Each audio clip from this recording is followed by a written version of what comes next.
الحمد لله الذي أنعم علينا بوطنه خيرة الأوطان وأكرمنا فيه مظلة الاستقرار والأمان، وأشهد أن لا إله إلا الله وحده لا شريك له، وأشهد أن سيدنا محمدا عبد الله ورسوله المبعوث بالهداية والإحسان، وصلى الله عليه وعلى آله وأصحابه ومن تبعهم بإحسان إلى يوم البعث والثواب.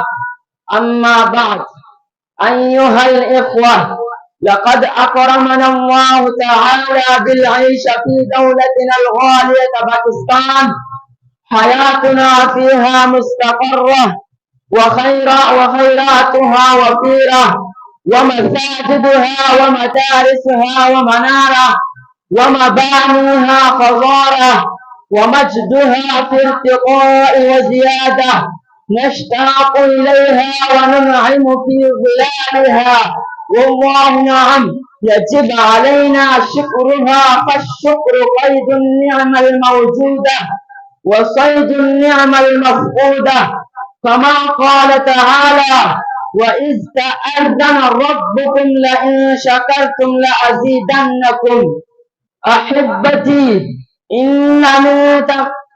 أحبتي أن نستشعر المسؤولية عن حماية والدفاع عن كرامة، فهنيئا للعيون الساهرة التي تحرص وزن العزيز الذي تقام فيه شعائر الله وشرائعه وتأخذ فيه دماء الناس أمواله.